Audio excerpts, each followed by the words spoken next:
Hello, and welcome back to the Inquisitor podcast with me, Marcus Kauke. Today, I have as my guest Belal Batrawy. He is the founder of Death to Fluff. Now, met Belal about a year and a half ago and love his stuff. Speaks a lot of sense. He's on a mission, much like me, to fight against the common malpractices in sales that have turned sales from a noble into a very ignoble profession and a miserable place to work.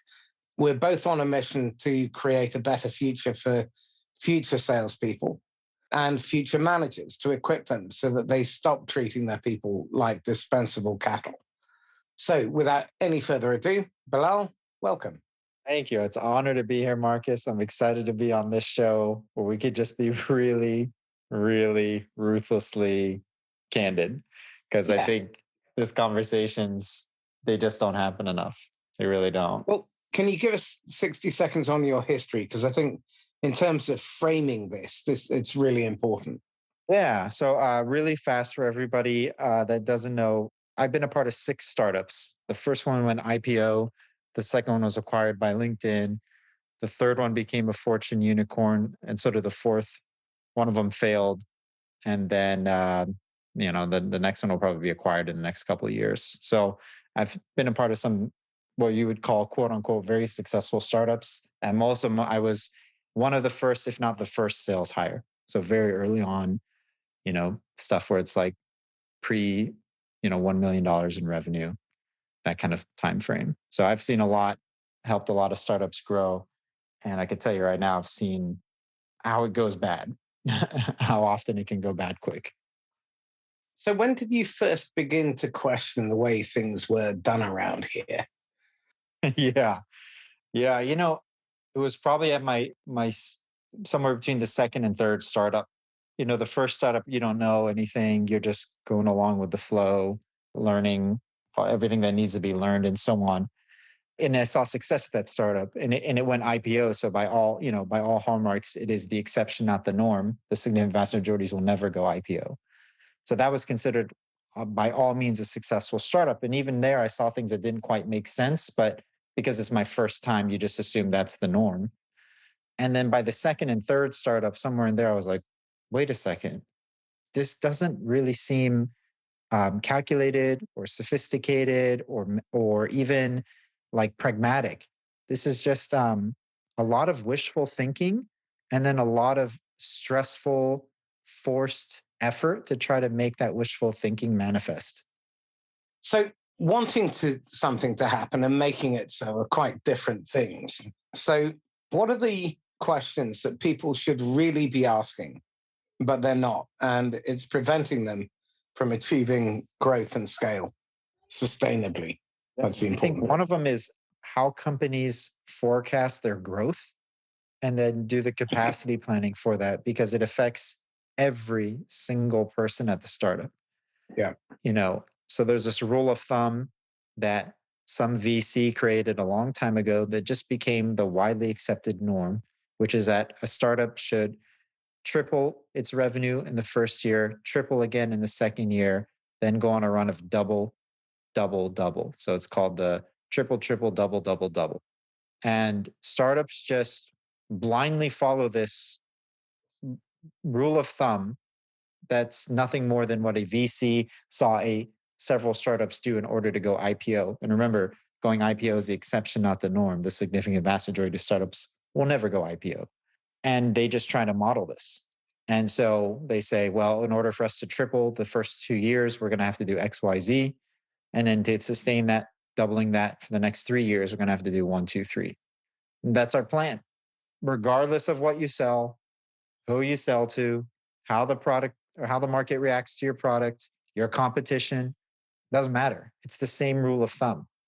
So using a blanket approach obviously is prone to some nasty surprises when things don't fit the script. What other acts of inhumanity might be a good indicator that maybe the management and leadership are on the wrong course?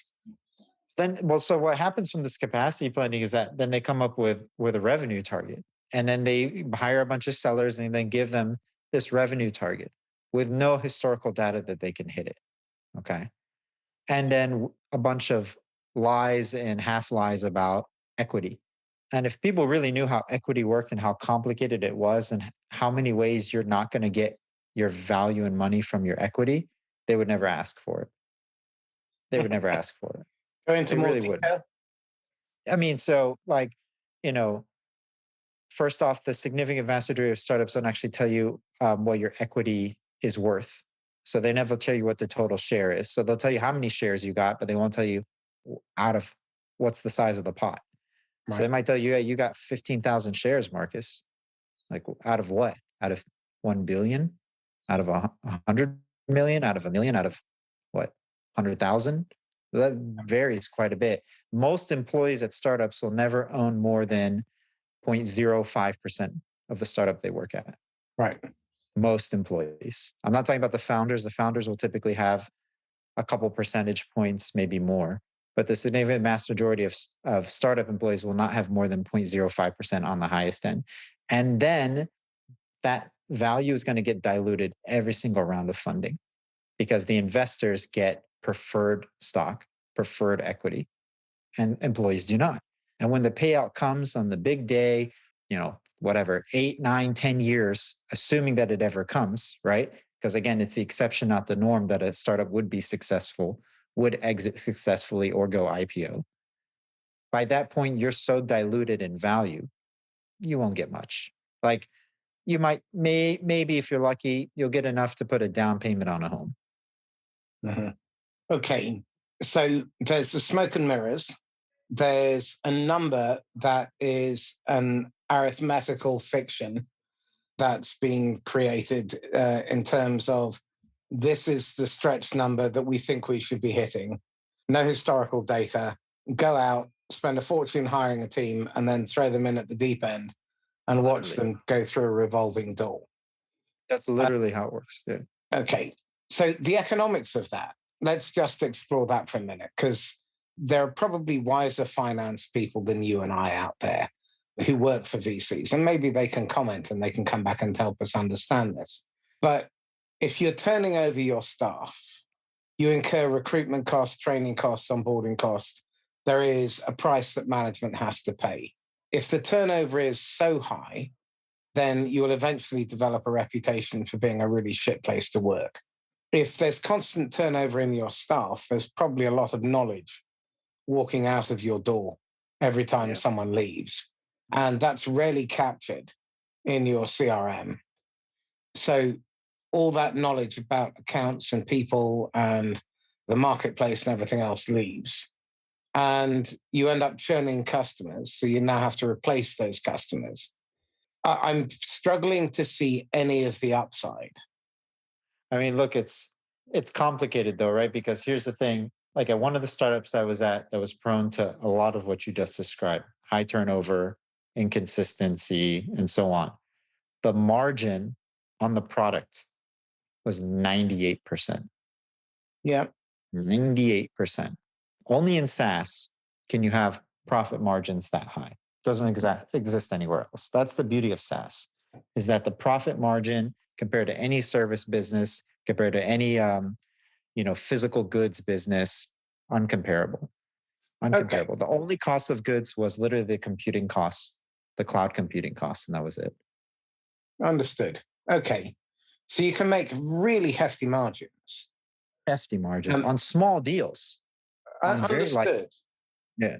But why would you waste so much time, money, resource, effort, opportunity cost, burn through leads, burn through people, burn through customers, when you could be keeping all of that just by behaving well? They wouldn't see it that way. Like if we could travel back in time and I would put you in front of the founder and you're making these nice logical arguments in front of an impassioned, illogical, emotional person, it's not going to work because they have a belief that the product and the company needs to move in the direction they see fit.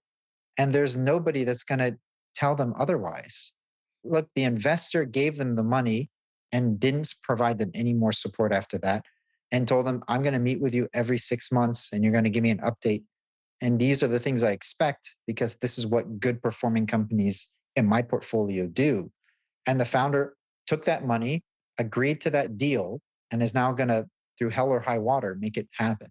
And it doesn't matter if some employee at the company has a different opinion and wants to see things done another way. It's just not, how it works in reality. Again, I'm puzzled, and maybe you can point me in the right direction here. If I lose 15% of my customers every year, in order to stand still, every 3 years, I have to replace 49% of my customers. I know that the received wisdom, which I think is massively wrong, incidentally, is that it costs 8 to 10 times more to sell to a cold customer than it does to sell to an existing customer. So I'm spending 8 to 10 times the cost of sale to double, quadruple, quintuple, sextuple the length of my sales cycle. And I probably have to do that at some loss to my margin. As a shareholder, surely I want to maximize my profit. Why wouldn't I make 107 cents on the dollar? Because I haven't given a whole load of it away in fruitless marketing, lead generation, and interruption marketing costs.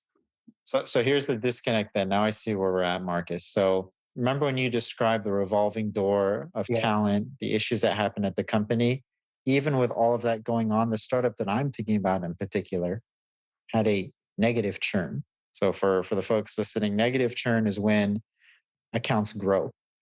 Your churn rate becomes a negative number because the people you sell buy more of what you're offering.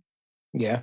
And because of that, your churn rate actually turns into a negative number, which is an ideal state for any SaaS company, especially one that has 98% margin.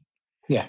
So even with everything that was going on, the product was still good enough and smart enough and capable enough to at least cause negative churn for the SMB customers that were buying it and realizing, hey, we want more because we're going to keep buying more as we grow. And this goes back to one of the best things about SaaS, which is that virtuous cycle. It's a virtuous cycle. Jeff Bezos talks about it when they founded Amazon Web Services. You give somebody cloud computing, you give it to them cheap. They see success because now they can reduce their costs for the goods sold and get more margin. They end up growing and they buy more of your cloud computing. It's a virtuous cycle for your business. Yeah. And that's how AWS became the behemoth in the space well before Google Cloud and Microsoft Azure because of that. SaaS does that. That's one of the special, unique things about SaaS business that doesn't exist in other product lines because it is a subscription. What does a successful SaaS blueprint look like then? I know it's a huge question, but if you can give us some. There are a couple of key metrics here. I'll even tell the listeners like the ones that matter the most. If you're wondering how valuations happen and what are the key metrics for startups, it's ARR, right? How much revenue are they actually generating? Gross and net churn on that revenue, which are two different metrics, but essentially you want to calculate your net revenue churn. You want to see what your gross margin is and then the growth rate that's happening at that company. Those four metrics, amongst many others, but those four metrics are critical. You wouldn't have a single, startup that wasn't tracking those four metrics. And the thing is, as a SaaS company with a decent product, it's not, especially at the margins that we're talking about, it's not hard to build some track record of success doing that, even with mismanagement. Where it catches up to you is when your burn rate on the cash that you've gotten from investors becomes too high because of the things we talked about. There's turnover, and that turnover is causing a loss in production and value. And it ends up costing your business far more than anything like product market fit or competition or, all that kind of stuff, external factors. Right. So this is really where you need to plan what the business will look like in the future. And you need to work backwards to try and work out where the trigger points are for you to be able to invest in new technology or make new hires, and how long you need to make a good hire, not just fill a seat with a warm body, but get the right person. So you then need to spend time designing how you're going to build your bench. and committing that to your time operating rhythm. I think what I'm actually hearing you tell me is that a major contributory factor is that often the people who lead a business suffer from an overblown sense of invulnerability and rightness. And no one is confronting their perception of the way things are in a way that allows them to make an intellectual leap between the direction they're headed and a better way. Not that no one will confront them, is that there is no one to confront them. It's not that no one will. It's that there actually is no one to confront. I mean, look at people get confused. Like, I've been in SaaS for over a decade now. Like, people get confused and they're like, how does Uber not make a profit and reach the size that they've reached? Right. And that's an extreme case, but it happens quite a bit for the majority of startups that are Series B and C and D, which are the significant majority of startups, even Series A startups. Very few of them are ever cash flow positive. They are completely operating on a loss. They're absolutely burning cash in order to build these businesses. And if the funding stopped, the business would have to shut down because it is a loss-making endeavor. And that is the norm, not the exception. So all those people know that, right? I mean, like you said, there's smart financial people looking at the metrics and spreadsheets. Every startup I've been a part of had qualified accountants and controllers and so on looking at the numbers the same way I could see them, green and red. It's like, yeah, we're making money, but what we're making costs more than what we make. But that hasn't stopped anybody throwing money in because, as you said, if you can get that one company that does go IPO or does get acquired, the valuation for a startup is 10, 15, 20x multiple of the revenue. Snowflake was 166. Yeah. So it's insane. So this is like, it's gambling in a sense. And here's the problem though. I was the chip at some of these startups being played on the board. I got definitely screwed over at a couple startups. I could safely say that for sure. Maybe even more if I was maybe more aware.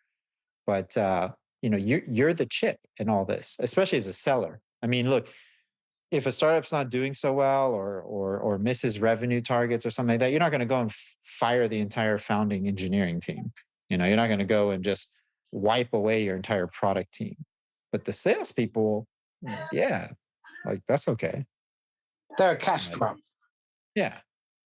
You sow, you reap, you harvest.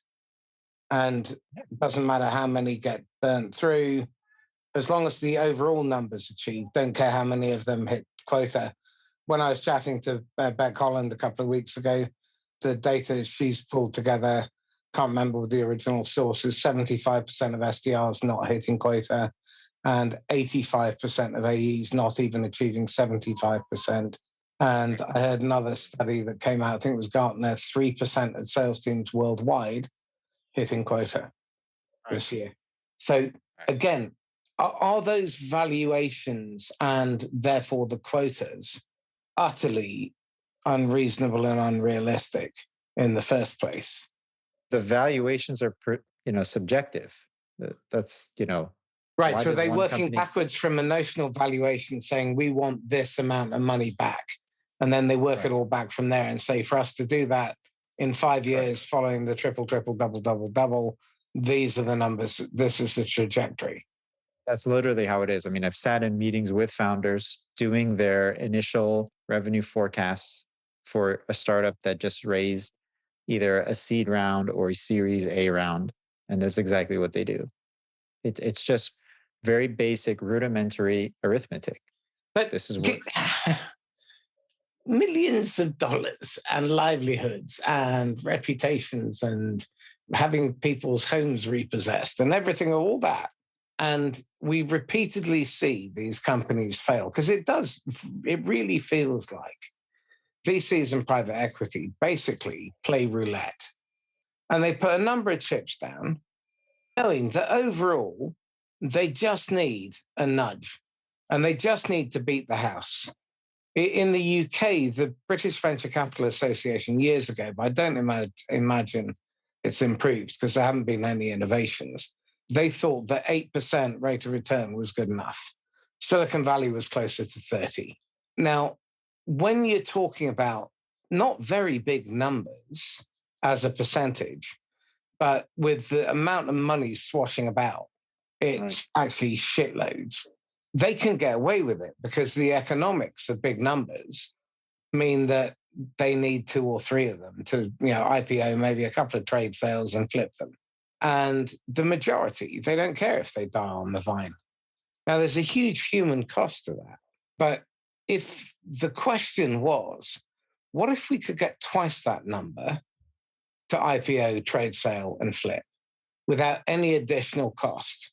It's a thought experiment not grounded in reality, Marcus, because the changes that would need to happen are so fundamental to the foundation. It would, it couldn't occur. It just couldn't occur. I mean, I'll tell you because I know that study that Beck is referring to. There's a state of sales report that came out with that recently. I believe it was Salesforce, but I can double check where that came from because I saw the same stats as well. But let me just give you two real world examples. Like this is reality. At one of the startups I was at, I found out after the fact all of this, but I was able to confirm it all. I was put into a territory with 8 other reps. We were given a quota. That territory historically had extremely high turnover, and it was actually referred to as a dead zone. Mm-hmm. That was kind of like it's like a dead zone. So it was known as that internally. I didn't know that at the time, found out afterwards. That territory, in terms of capacity planning, could sustain 4 reps. So they put 8, there's only 4. They were purposefully knowing that we would not hit quota, but collectively 8 sellers failing to hit quota is the same as 4 sellers achieving it. Company hit its target for the territory, while myself and 5 others got screwed over pretty bad. Missed our numbers, living off our base, not really hitting what we're supposed to. And it all went pretty south. Only one of the 8 people that was there still at that company, and everybody else left. That's priceless. They got fired. Yeah. That's real. Yeah. That really happened. I'll share one more with you just to make this as tangible for the audience as possible, because it's hard to believe. It's sort of it's like the equivalent of when the US housing market crashed, and then they did that movie about it.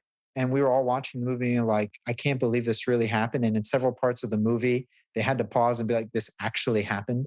And you're like, no way. No way it's this stupid. No way the entire economy of the world literally was impacted by the stupidity of some greedy people doing subprime mortgages. Mm-hmm. Yeah, that really happened. So this is really happening. I know it might be it's just 2 guys just kind of complaining. No, this stuff happens. So at one of the founders at the startups that I worked at, he went to the conference for the VC. So the VC hosts a conference. This is a pretty prominent VC. So if I said the name, everybody would be familiar with it. And the VC asked which company had hit a certain metric of growth along the lines of that triple, double. And the founder and co-founder of our startup stood up because we were on track. And he said, in an entire room of, I think, over about 70 something founders, himself and his co-founder and 1 other stood up. Mm-hmm. So this prominent VC that has a massive portfolio has literally 2 companies that are actually, quote unquote, successfully on the path. The whole setup is built on really shaky foundations because the VCs and private equity peddled the lie of the unicorn and IPO, which we know almost never happens. The best they can probably hope for is that another PE acquires them and then asset strips them. And then you've got all these people in the portfolio wanting to be the one, and they don't want to admit that they need help. Oh God, who are they called? Is it Altos.vc? They did that fabulous article on the Series B trap. So you make loads of money bootstrapping and you think, oh, right, okay, so now we'll go out and get some proper funding. And you raise a big chunk of change, 20, 30, 50 million. And now you go on this spending spree and you go out and you hire lots of people. You buy shiny objects for your MarTech and sales tech. You recruit some senior people, big heavy hitters, and you carry on producing the product. but you stop talking to the customer. So your product market fit drifts a little. And sales, you're not hitting your commercial targets. And 2-3 quarters go by. You've lost the best part of a year. You burnt through 10, 20 million. Then the revolving door in sales really kicks in. And so you hire, fire. Then you start plying into your management layer. And then you get through 3 or 4 VPs of sales or CRAs, and you get through 4 or 5 CEOs, and then you die on your ass. Now, that seems to be a depressingly common setup. So again, I look at the prospecting cycle. You know that the best conversion and the best customers usually come from a hand-delivered personal introduction between 3 people who trust one another. That's definitely the best. Yeah. Cold is the hardest, most expensive, and has the lowest loyalty factor. Yeah. They tend to spend about 2.5 times less on the first order.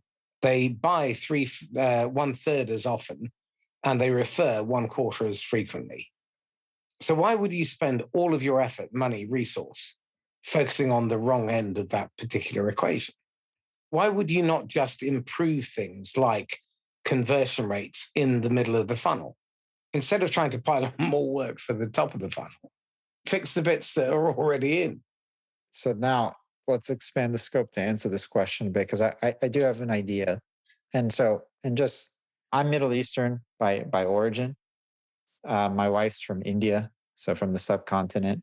We both grew up in the US, so Western, I don't speak with an accent or anything. I was the first in my family born in the US. But I have noticed something in the US about this idea of like work ethic. The harder worker wins is a very American principle.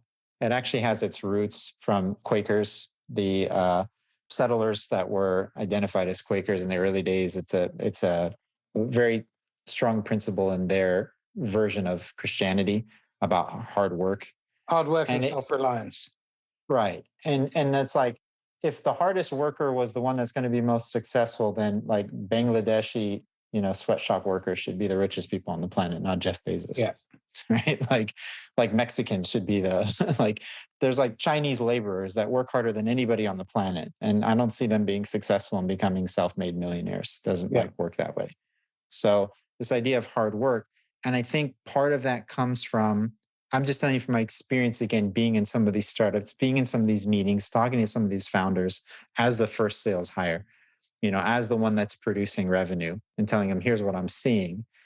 And getting this message back that it's just a question of work, of just working harder, doing more, having grit and resiliency, the right attitude. Success is not owned, it's rented, and rent is due every day.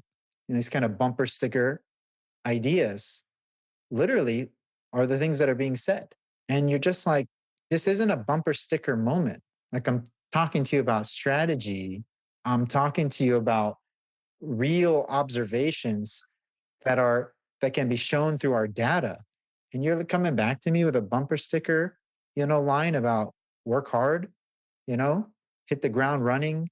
Well, they could invest in posters, motivational posters with runners on the, it's lonely on the last mile and right there to soar. I'm sure that'll help. Yeah.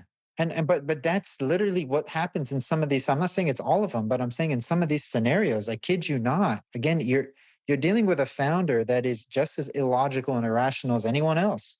They put their pants on in the morning the same way as the rest of us, and they make these emotionally charged decisions. And they're not thinking like, if we could just remove ourselves from the emotional side and look at this logically, let's just improve the middle of the funnel conversion, Marcus, and that should see our growth rate. And that's not how they're thinking. They're not detaching themselves from the situation the way that they would need to. And this is really the key, because I don't think there's enough thinking going on. People are reacting. And my pal Hamish Knox, in his book Accountability, started talking about founders and CEOs and managers being the chief fire officer and the head arsonist all in one. My key question is this: are there any patterns that you see in startups that inevitably lead to unintended consequences down the line? Yeah. So one of these patterns that I see very often is this idea of that if we just hire smart people, they'll figure it out. Right. Okay. Really, it's a mantra in SaaS. Like anybody who's worked in SaaS knows this. If we just hire smart people, they're going to figure it out, right? I had a startup once that hired a very, very intelligent Stanford grad, very, very well educated to be in the sales team. They had no sales experience, but they were wicked smart. Didn't work out. turns out, turns out just being smart doesn't make you good at sales. All right. Just like being well spoken doesn't mean that you're going to be a great recruiter or something. It's not like that. So that's a very, very common thing that I see happening, which is that we just hire a lot of smart people and then we equip them with benefits, with comfort, with this idea of their opinions matter and so on. And we'll just get really great results out of that. So hope being their fundamental strategy.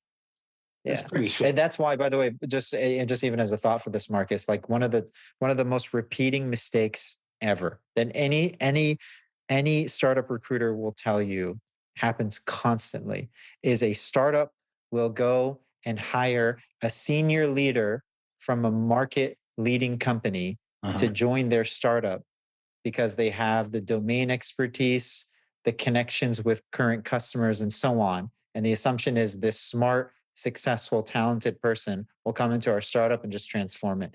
And any recruiter for startups will tell you that is a recipe for complete failure. Absolutely. Jason Lincoln and so many others talk about this all the time. Don't hire somebody that has industry experience and expect them to be successful in your startup because they don't have startup experience. They don't know what it's like to be in a environment where there's more unknowns than knowns, when there's more questions than answers, when there's more to do than time to do it, when there's a prototype to fail mentality required, and they've never been challenged that way to prototype to fail. They don't understand that spending 2 weeks on one thing and finding out it's a total waste of time is actually a good thing than spending 3 months on four things and being inconclusive on any of them.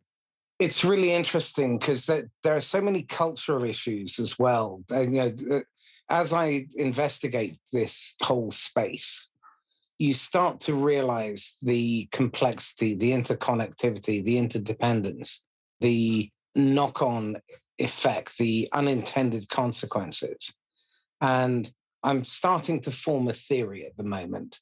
And I'm reminded of a film I saw about the SAS. And they were this sort of clandestine bunch of ex SAS people, and they called themselves the Feathermen because they apply a very light touch at the right point. And I think that there is something in this because if you look upstream and you look at the origin, the causes of your problems, the places where the problems began, and two or more different threads that are affected, whether it's departments, whether it's customers, processes, systems, hiring, whatever, where those things overlap, that's where you apply gentle force early.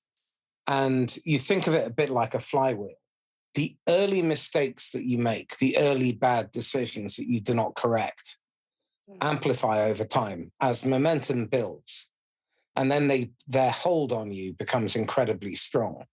The way I like to describe it, and I'm sure I stole it from someone, is that startups are just one series of non-fatal experiments until one is fatal. And if you make it through without ending up in a fatal experiment, then you might make it through to 3 years. Now you've got to build your business so that you can scale. But most people build it to grow. So they end up having to use expensive brute force to grow it. I think the future is going to be a few large organizations, and I think they will survive for longer than they probably deserve. But what will happen is a pirate mentality will occur, and you'll get lots of individual specialists working together as strategic alliances. And they will come together within a client, solve that particular series of problems, and then dissipate, and other people will be brought in. And I think that's really a very, very powerful model for the future. That would be interesting to see. And I know what you're describing before that when you're talking about that flywheel and those errors start adding up. I mean, so they call that in engineering technical debt, right? So any engineer that's been at a Technical startup knows debt. this, right? In the early days of a startup, you'll have to make some decisions, and those decisions will have to weigh getting something to market versus getting something done the right way. There's trade-offs, right? The right way sometimes takes too long and you need to get it to market. So you'll do a shortcut. You'll do it like this, we'll program it like that. And that technical debt builds. And eventually you have an issue where, like Salesforce a few years ago, has this old legacy Salesforce product that's just so janky, and so many hands have built it over the years that it can't be fixed. And they have to just make Salesforce Lightning a completely new product from scratch, because the old one is just too messy to go back and try to fix. That's the technical debt that builds. This is a real thing. And you're describing a version of technical debt, which is like the company debt. I've talked before about sales debt, not a very popular topic. I don't think sales leaders like to think this way, but you actually have talked about it multiple times, Marcus, this idea of, as a sales leader, I start burning my opportunities towards the end of the quarter to try to hit revenue target. But that's a sales debt because there's a long-term knock-on effect to that, right? By judging myself quarterly and not. It's a sales and marketing debt. Yeah. Because Yeah. both of those departments are affected. Right. But see, in the engineering world, this is a known thing, right? So if you go to an engineer and you talk about technical debt, they understand immediately what you're talking about, right? So this is like a well-known adopted principle in engineering. In sales debt is not a thing, right? Like, tell the sales leader what you're doing is causing sales debt. They'll be like, what are you talking about? Don't understand. So for some reason, we don't get it the way some of our peers in operations do. But yeah, so I'm with you. I'm with you on the flywheel. I disagree that future state's going to happen. I just don't see that happening. I don't know how that's going to happen. How are we going to get to a state, Marcus? You got to explain that to me. Through strategic alliances. How? Why haven't? Okay, so why haven't they happened yet? Are they happening? Like, am I missing out? Yes, you definitely are, okay. And they are happening. Okay. If I point to Tom Matson, he does hundreds of millions of dollars of business a year with a really small operation, all through strategic alliances. Simon Severino last year, with a team of 8 people in his core business, took on 5,500 new customers into his business through his strategic alliances. That's crazy. Now, those are not unique by any stretch, but they are rare, because the history of where most leadership comes from is direct sales, command and control, balance sheet, worshipping at the church of finance. I think what's interesting is the next 2 generations. I mean, 60% of managers now are millennial, and they've got quite a different set of values and outlooks. Very true. Yeah. And what you described in your startups were bribing people with extrinsic reward, which most of them didn't understand. I was talking to a friend of mine yesterday, and they are in September, and they still haven't got their pay plan when their new financial year began in April. So they don't have their targets, and they don't know what their commissions are. That's garbage. Yeah, but it's that avalanche, the sales debt I love. I'm curious, is there a relationship debt as well through lack of contact? I guess there could be argued that there is something like that. I mean, I've never really thought of it that way. Because as a model, I think that could be really interesting. So you have the sales debt and the relationship debt on the axes, and they're in credit or deficit. Right. And then that tells you how much money and time and effort you're wasting on non-prospects who will never buy, down to your lack of attention. Yeah, that'd be interesting. I mean, so I'll warn you though, before you go down that path, because I have an odd feeling you will. I've tried to explain sales debt multiple times, and the message fell very, very flat. So, well, I normally run them through pain by numbers when it comes to where their costs are. So a wonderful, simple one is pillaging next quarter's quota or pipeline. So you've got to make 200 grand back your MRR is 6K. So now you've got to do 36 deals that you have to bring completely from next quarter forward. But now your FD says, look, hit quota at any cost, give them 30% off. So that takes 36 to 48. Now, when you think about it, on average, it's 33 dial attempts to get through to one decision maker, unless it's a senior decision maker in IT, in which case it's 1 in 46. Only 1 in 14 of those effectives convert into a first meeting, and only 1 in 8 of those convert into a second. Okay. So just to get to a second meeting, you could easily have had to invest somewhere between 3,000 and 6,000 dials. And you blow 7 out of 8 of those. And what would the economic impact be on your business if you converted, forget training anything, if you could just solve that one problem of converting 2 out of 8 instead of 1 out of 8 to seconds? Now, suppose there are lots of these small changes that you can make that mean not only do you hit your revenue growth targets and you always get your new logos, and you build a really strong, solid pipeline. So you never have to pillage from your future pipeline. Every one of your reps hits quota. And instead of selling into a cold market, you always sell hot. If you could genuinely do all of that, is there anything that would prevent you from doing it? And the biggest response to that will be, well, we're doing well enough. It's the good enough line. Complacency. Yeah. I know that line. That line's part. It's like a trigger for me because I've heard it before. When I present an alternative path to a founder, and I hear, yeah, but we're doing fine. Yeah. Along with, that's not the way we do things around here. Right. That should be a sackable offense. Yeah. It's real. I mean, I will totally support you and champion this whole idea of sales debt, because I think its adoption in engineering is a very powerful concept, and it allows engineers to weigh the pros and cons of their decisions early on. And just being aware of technical debt is a huge thing. I mean, I've heard engineering teams at the startups I've been at sitting there talking about, okay, well, let's just manage our technical debt. We could do this, but we're going to have to plan in the coming cycles to come back and potentially try to fix this. So they're doing exactly what you're describing. They're knowing there's going to be a future cost to this decision now. We're going to have to come back and rework this, and that's going to cost us something. That's an opportunity cost there. I'm like, wow, this is brilliant. I've never, and I'm using that word knowing what it means. I'm not being dramatic. I've never heard a sales leader say that. I've had those conversations with some. A lot of them can't be asked. It's just too much like hard work, and they'll have to fight people internally, and they've got other fights to fight.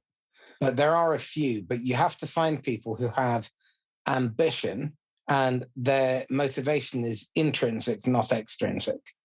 They're trying to do something meaningful. They're trying to prove a point. They're trying to make a dent in the universe. Now, what I'm finding is that there's an age cutoff. Around 46 plus, they're kind of beyond help. And under 26, they probably don't have enough scar tissue. But I question whether or not the way we compensate, measure, hire, recruit, onboard, train, the way we try to incentivize, the way we manage or mismanage, what leaders care about. Because so much of their thinking is short term because of the economic model, which is quarterly reporting. But why does a private company need to report quarterly? I mean, there is no imperative to do that other than so that they can show some fiddle on the valuation. But if there was a slightly different relationship with the investors, and they'd give reports and updates, but they wouldn't have to report their financial position. They talk about what's going on, the challenges they're facing, the help they may need from investors. That's a much healthier way to deal with it, I would have thought. Yeah, but again, it's gonna take such fundamental change. That's why it's just like, it will keep happening. Like, most people don't know, for example, that VCs are very comfortable with having zombie companies in their portfolio. Right. These sort of companies that, we already said most startups fail. People know that stat. That's pretty easy to Google search. But it's not just like startups fail or succeed. There's this middle ground that most people don't know about, which is called zombie companies. And that's how VCs talk about their portfolio, where a company no longer achieves hockey stick like growth. They're not on the triple, triple, double, double, double path, right? They kind of teeter out. They might be doing 10% growth or 20% growth, which is still okay, but it's not going to get you the multiples and valuation that you want. And they essentially become zombie companies where the VC will keep them around because they're like, look, it's not like they're worthless. We're not going to shut them down. They make money. They're at some kind of a state of stability, but the growth isn't there anymore. Right. Mm-hmm. And so, yeah, if they need a bridge round, maybe we'll support them with a bridge round. We'll work with them. And this company just kind of lingers on. So again, most startups will fail. The next common bucket will they'll become zombie companies. And then the very rare ones will exit, or extremely rare will IPO. And that's sort of the triangle of outcomes that are happening. And so, what you're describing, Marcus, like it all makes sense, but it would require a lot of changes to the model that I don't think people are willing to do. Well, I think there's the way to eat the elephant is mouthful by mouthful, for want of a better cliche. And I think what we need to do, so one of my goals is to help 8 companies get to that $1 billion without sacrificing their values, building sustainable companies built on strong fundamentals, and to do so largely through organic growth. And if they do go for funding, it's on their terms. Now, if we can prove that, then we don't need the entire market to move. We just need a few. That's true. That's true. Yeah, that's fair. So don't try and fight the war, fight the battle, and pick the battles you can win. And this is why selection of the founders is so key, because they need to be people who have high drive and ambition, but the intellectual humility to take direction, invite in help. And they need to be people who will surround themselves with a diverse group of people who will challenge them. And they need to have the patience to build that business well. Right, the right moral fiber. Yeah. Yeah, and the right processes and systems, and having a strategy, and right, heaven forbid, actually understanding the customer's journey through the customer's eyes, and finding where we can touch them and where it's relevant and appropriate to be in contact. None of this stuff happens by and large. What you do is you come up with an ugly idea, and then you go out and you bombard the market with lots of noise. And then you wonder why you get told to fuck off a lot. It's kind of true. It's kind of true. It's depressing. I mean, do you ever think, am I mad? Am I this lone voice in the wilderness? Because there are more and more people beginning to get it. But I just feel like there's some drunk old uncle in the corner. I've had it before. I'll tell you, debt to fluff, part of it is you're not alone and you're not crazy for thinking it's wrong. It's part of the motto of debt to fluff. And it has helped a lot of sellers hearing that. You're not alone and you're not crazy for thinking it's wrong, because that's a mistake. When you start thinking your situation is unique or special, it's not. Every seller's had their commission check played with. Every seller has gotten a comp plan that doesn't make sense. It's going to happen if you stay in this business long enough. You're not alone. And you're not crazy for thinking it's wrong. And that helps a lot of people, just knowing that. So listen, Marcus, my apologies. I have to go. Me too. Look, how can people get hold of you? The best way is my newsletter. So death2fluff.substack.com. That's a great place. I do read the responses that people send to the newsletter. And on LinkedIn, I'm posting daily on LinkedIn, this sort of sales advice. Join the conversation. And definitely follow Belal. Belal Batrawy, thank you. Thank you so much, Marcus. My honor. This is Marcus Kauke signing off once again from the Inquisitor podcast. If you want to get a hold of me, Marcus at laughs-last.com. Bye-bye.